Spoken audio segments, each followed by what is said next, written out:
Okay, let's unpack this. If you are operating in the cloud, you are probably very aware of the incredible potential, but you're also aware of the terrifying complexity of managing that bill. It's a constant tension, isn't it? It is. You look at your cloud spend and you just wonder, is every single dollar delivering real, actual value back to the business? That's the core question. You get all this amazing elasticity and scale, but it demands this relentless vigilance against waste. Exactly. So our mission today, for you, the learner, is to really map out a definitive strategy on how organizations can move past just running cloud resources to running them, well, intelligently, efficiently. We're diving deep into workload optimization, or WO. Workload optimization is, it's really the bedrock of cost control and sustainability in the cloud.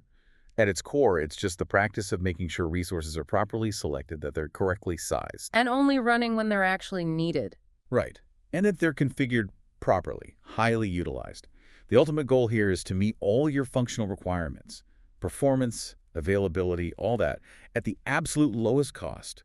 And, this is critical, the lowest possible environmental impact. And cost is usually the thing that gets this conversation started, but the source material is really clear that this is much more technical than just an accounting audit. So who's actually, doing the work? The heavy lifting for the implementation, that's always going to be the engineering teams.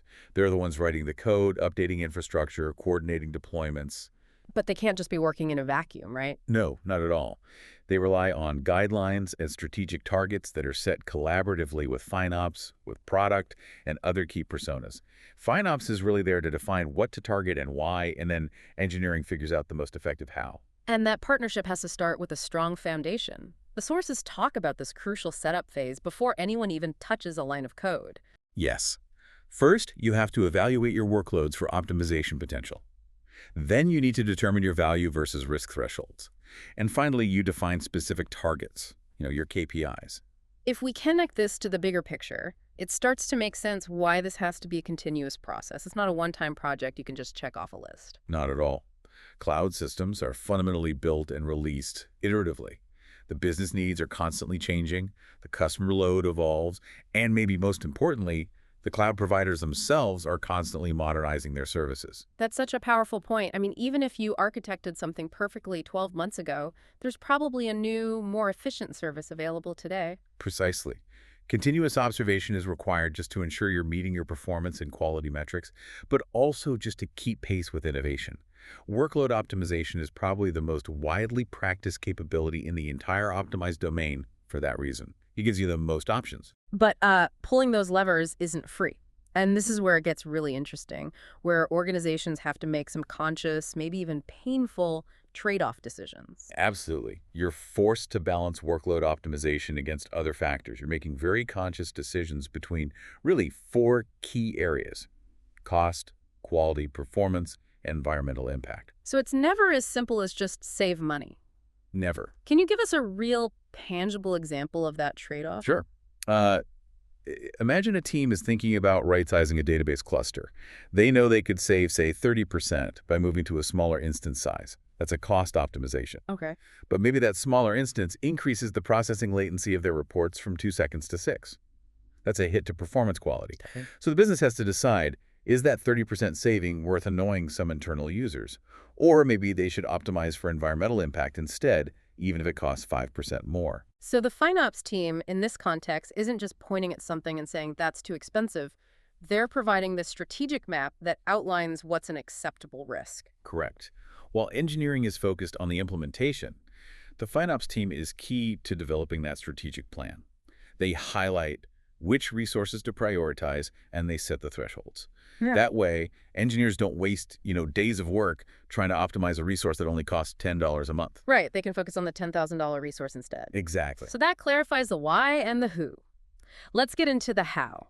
This is where the rubber really meets the road. Let's talk about the optimization toolkit.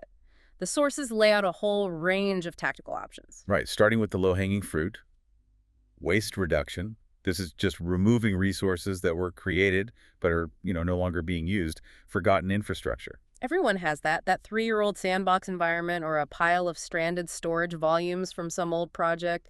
It's like that old server sitting in the corner of the data center, still plugged in. It is. Stranded storage, unneeded backups, forgotten test environments. But the real insight here, what separates a mature organization from an immature one, is the goal of automation. If you keep finding the same kind of waste, the solution isn't to get better at finding it. It's to stop creating it in the first place. Exactly. Automate the creation and cleanup processes. Okay, so after waste reduction, the second strategy is workload management. This is simple, but so effective.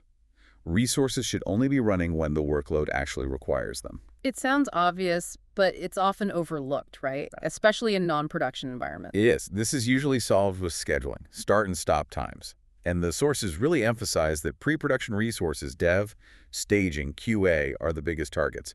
Ideally, they should require scheduling at launch. An engineer has to decide when it will turn off right when they spin it up. And that's a win for cost, but also for environmental impact. A huge win. You're freeing up shared cloud capacity and cutting data center energy use. Okay, that covers things that shouldn't be running. The third strategy is scaling. This is for resources with variable or cyclical usage. Scaling lets resources automatically ramp up when demand spikes, say, during business hours, and then scale back down overnight. You meet the demand dynamically without paying for that peak capacity 24/7. But what are the things that have to run 24/7, but they have consistently low utilization? You can't just turn them off. And that brings us to strategy number 4, right-sizing. Right-sizing is for those always-on resources. The goal is just to reduce the size or the service tier to match what the workload actually needs. If you're running an extra-large machine that's averaging 5% CPU, you are paying for 95% waste. So you move it to a medium instance. This sounds like pure savings, but it seems like it would introduce a lot more complexity and risk than just scaling. It does. And this is a point that needs careful coordination. Right-sizing usually means recreating the resource entirely. This can involve system outages, and the engineering labor to test and coordinate that has to be factored into that whole trade-off discussion we had. So you have to ask, is the saving worth the development time and a 10-minute outage? That's the calculated cost, yes. Okay, now moving to the more strategic scheduling methods. Number 5 is temporal shifting. Temporal shifting is a powerful concept. It means you run processes that aren't bound to a specific time during periods that optimize for cost or carbon. This could mean using things like spot instances, that's unused cloud capacity that's offered at a huge discount. Right, but you accept the risk that the cloud provider might take it back with very little warning. You do. You trade reliability for cost. Or, from a sustainability angle, you might run a huge data processing job at 2 a.m. when the grid is powered by low-carbon sources, instead of at 6 p.m. during peak demand. Which leads right into the 6th strategy, geo-regional shifting. It's a similar idea. Very similar. This is for processes that aren't tied to a specific region for latency or compliance. You can run the workload in a different data center region that offers a price advantage, or one that has consistently lower carbon intensity electricity. You're basically arbitraging price or carbon across a global network. And finally, number 7 is modernization. This feels like the biggest effort, but maybe with the biggest reward. It's the strategic overhaul. Modernization means actively leveraging the cloud provider's latest updates, new compute families, moving to serverless new service tiers. The key takeaway, and the reason it's worth the effort, is that newer resource types are almost always significantly more cost-performant per unit. So it actually pays to have a plan to constantly cycle your technology. It really does. Now, those 7 strategies mostly cover compute, but we have to zoom in on storage. The source material talks about estimating latent inefficiency to find savings there. Latent inefficiency is a great concept. It's the potential for savings that's hidden inside the data itself. For example, highly compressible data that's just sitting there uncompressed, or data that's rarely accessed, but it's stored in a high-cost, high-performance tier. So you've got an archive file parked in the express lane. You're paying for instant access when a 5-second wait would be perfectly fine. That's the perfect analogy. On the other side, encrypted data, or already compressed data, has very low latent inefficiency. There's not much you can do. So the solution is really intensive data housekeeping. And what does that housekeeping look like tactically? It's 3 main things: optimizing data placement, implementing compression, and adopting tiered storage. That last one is usually the most effective, automatically moving data to cheaper, colder storage tiers as it ages, based on lifecycle policies. And that's not just a win for the wallet, it's a huge sustainability win, too. Indisputably, you're reducing the physical storage infrastructure needed, and those lower-tier storage solutions use far more energy-efficient hardware. It's a win for the CFO and for the ESG report. Okay, let's shift to tracking progress. Once an organization commits to this, they need a map. The sources lay out a logical progression for you, the listener. Crawl, walk, run. The crawl phase is where you start small. The strategy is basic, focused mainly on compute. The key activity here is just developing visibility. You need eyes on utilization using billing data and monitoring tools. You can't fix what you can't see. Right, and once you have that visibility, you move to walk. In the walk phase, the strategy becomes more comprehensive.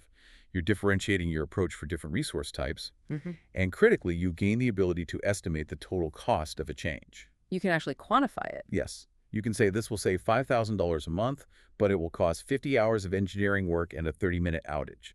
That quantification is essential for prioritization. And this is also where basic automation, like shutting down dev environments, really begins. And then the goal is the run phase. The run phase is all about automation. We're talking about automated alerting and cleanup of idle resources, automated right-sizing recommendations, and, crucially, automated triage of those notifications so you're not chasing small wins. You're automating the optimization process itself. This level of collaboration really demands clear roles. We've talked about engineering and FinOps, but two other personas are vital for defining the value of the workload: product and finance. The product persona is essential.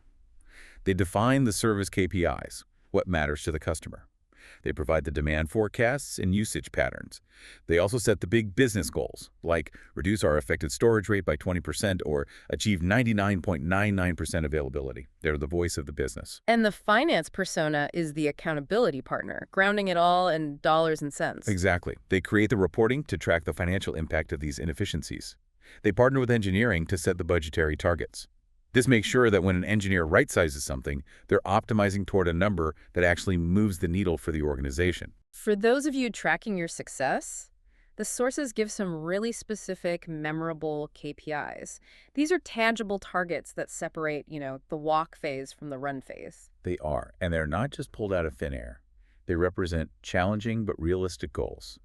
For storage, for example, you're looking for data efficiency to be applied to at least 50% of your stored data. Okay. And you want to see effective storage rates, so dollars per gigabyte per month, reduced by at least 30% relative to the S3 standard baseline.